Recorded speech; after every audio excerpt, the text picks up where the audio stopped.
Welcome back to my channel Sania kitchen. আবার ফিরে এলাম নতুন একটা রেসিপি নিয়ে। রেসিপিটা হলো চিকেন বিরিয়ানি। তাহলে চলো চিকেন বিরিয়ানি বানাতে কি কি লাগছে দেখে নেওয়া যাক। বন্ধুরা তাহলে চলো কি কি লাগছে একবার দেখে নেওয়া যাক। এখানে আছে 1 চামচ ধনের গুঁড়ো, 1 চামচ জিরার গুঁড়ো, 1 চামচের একটু বেশি 1.5 চামচের মতো কাশ্মীরি লঙ্কা। এখানে আছে তোমার ওই চাট মশলা 1 চামচ, আদা রসুনের পেস্ট, এখানে আছে ফ্রেশ ক্রিম, স্বাদ মতো লবণ, এখানে আছে লঙ্কার গুঁড়ো, গোলমরিচের গুঁড়ো, এটা আছে দারচিনি পাউডার, এখানে আছে বিরিয়ানি মশলা, এটা আছে গোলাপ পাপড়ি, এটা ধনে পাতা কুচি, পুদিনা পাতা কুচি, আর এটা টক দই ফেটিয়ে রেখেছিলাম। আর তারপরে এখানে তো ফ্রুট কালার আছে, লাগবেই ফ্রুট কালার। তারপরে এখানে আছে আমি যেহেতু আলু দিয়ে বানাবো বিরিয়ানিটা, এখানে আছে আলু বয়েল করা আছে, এখানে আছে পেঁয়াজ বেরেস্তা, এখানে আছে দুধ, এটা তেল, আর এখানে 1.5 কেজি চিকেন আছে। তাহলে চলো এটাকে ম্যারিনেশন করে নেওয়া যাক। তাহলে দেখতে পাচ্ছ আমি চিকেনগুলো একটা বগনার মধ্যে নিয়ে নিয়েছি।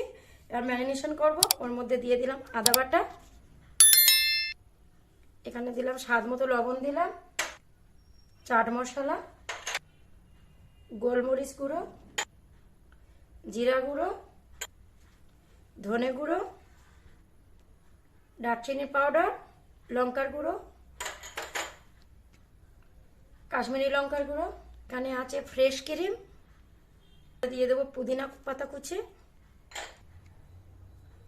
ধনে পাতা কুচি, ফেটিয়ে রাখা টক দই, লাস্ট পজিশনে দিলাম বিরিয়ানির মশলা, এরপরে দিয়ে দিলাম তেল। পেঁয়াজ বেরেস্তা করে রেখেছিলাম, পেঁয়াজটা বেরেস্তা করা তেলটা দিয়ে দিলাম। এবারে দিয়ে দেবো পেঁয়াজ বেরেস্তা।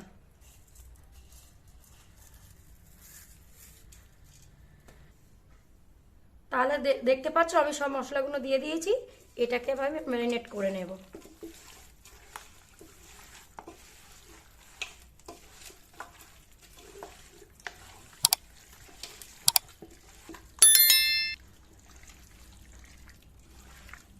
তাহলে চলো আমার মশলাটা ভালোভাবে মাখানো হয়ে গেছে। চিকেনটা আমি এবার 1 ঘন্টা ম্যারিনেট করে রেখে দেব। 1 ঘন্টা ঢেকে রেখে দেব। দেখতে পাচ্ছ ভালোভাবে ম্যারিনেট করে রাখলাম। আমি এটা ঢেকে দেবো, 1 ঘন্টা পরে ফিরে আসবো। বন্ধুরা তোমরা দেখতে পাচ্ছ আমি বিরিয়ানি করার জন্য রেডি করার জন্য আমি গরম পানি বসিয়ে দিয়েছি। ওর মধ্যে দিয়ে দেবো সাজিরা, এটা আছে দারচিনি, এটা আছে গোলাপ পাতা, এটা এলাইচি, জিরা, লং, লবণ, তেজপাতা, জাবেত্রী, সবগুলো দিয়ে সব উপকরণগুলো আমি পানির মধ্যে দিয়ে দেব। পানি গরম হয়ে গেছে দেখতে পাচ্ছ, এগুলো আমি দিয়ে দেব। খাড়া মশলাগুলো দিয়ে দিলাম। এরপরে দিয়ে দেবো পুদিনা পাতা, ধনে পাতা, এটা ফ্লেভারটা ভালো দেয়। পানিটা ফুটে এসছে, আমি দিয়ে দেব 1 চামচ তেল, মানে ভাতটা জড়াবে না। বন্ধুরা তোমরা দেখতে পাচ্ছ আমার পানি ফুটে গেছে। ওর মধ্যে দিয়ে দেবো আমি চাল। এই চালগুলোকে আমি 1 ঘন্টা ভিজিয়ে রেখেছিলাম। 1 ঘন্টা ভিজিয়ে রাখার পরে গরম পানি দিয়ে দিচ্ছি। এটা 70% ফুটিয়ে নিতে হবে। দেখতে পাচ্ছ চালগুলো দিয়ে দিচ্ছি। এইগুলো দেওয়ার পরে আমি 50% এরকম ফুটিয়ে নেব। তোমরা দেখতে পাচ্ছ চালটা দিয়ে দিয়েছি।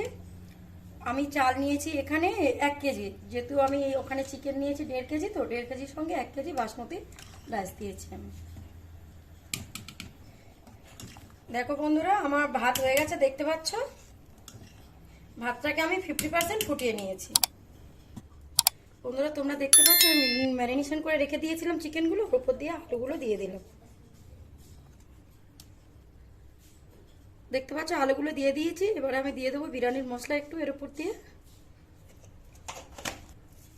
আর একটু পেঁয়াজ বেরেস্তা দিয়ে দিলাম।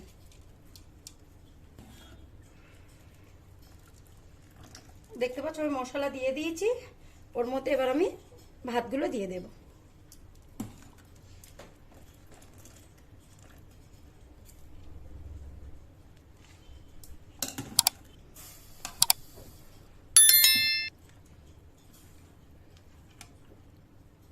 পাচ্ছ ভাতগুলো আমি সব দিয়ে দিয়েছি, সুন্দর মতো করে দিয়ে দিলাম।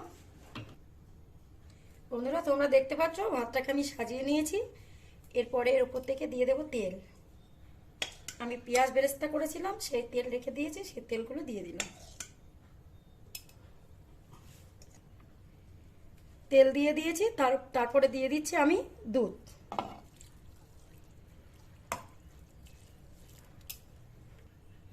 আমি এখানে ইউজ করছি কেসার দুধ, ভিজিয়ে রেখেছিলাম, সেগুলো দিয়ে দিলাম। কেসার দিয়ে দেওয়ার পরে এর মধ্যে দিয়ে দিলাম অল্প একটু ফ্রুট কালার। তারপরে দিয়ে দেব পেঁয়াজ বেরেস্তা। তারপরে দিয়ে দিচ্ছি গোলাপের পাতা। বন্ধুরা দেখতে পাচ্ছ আমার এগুলো দেয়া হয়ে গেছে। আবার একটু উপর থেকে দিয়ে দেব বিরিয়ানির মশলা, হালকা অল্প একটু দিলাম।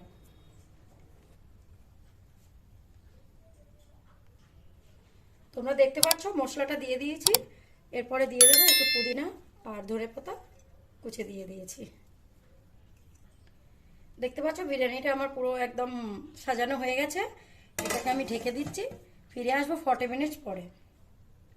বন্ধুরা দেখতে পাচ্ছ আমি ঢাকনাটা দিয়ে দিয়েছি। এবার আমি দমে দেব আধা ঘন্টা। আমি মোটামুটি হাই ফ্লেমে দেব, ঠিক আছে। আর এটাকে আমি 40 মিনিট ভাবে দেব, 30 মিনিট হাই ফ্লেমে দেবো আর 10 মিনিট লো ফ্লেমে। 40 মিনিট পরে আবার ফিরে আসছি। বন্ধুরা তাহলে চলো, আমার 40 মিনিট হয়ে গেছে। বিরিয়ানিটা আমি দমে দিয়েছিলাম, এবার আমি দেখব 40 মিনিট পরে। দেখি, দেখো আমার বিরিয়ানি দম হয়ে গেছে। তোমরা তারা দেখতে পাচ্ছ বিরিয়ানি কমপ্লিট। এরপরে আমি এর মধ্যে ঘি দিয়ে দেবো উপর থেকে।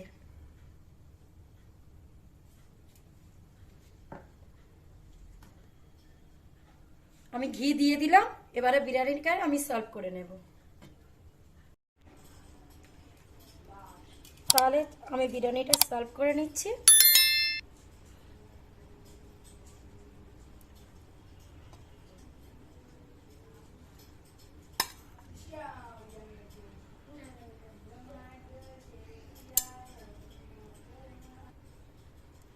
তোমরা দেখতে পাচ্ছ আমার বিরিয়ানি রেডি।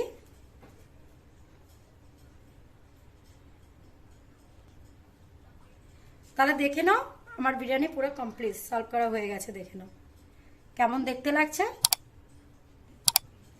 তাহলে দেখো আমার বিরিয়ানিটা কার কেমন লাগলো কমেন্ট বক্সে লিখে আমাকে জানাবে।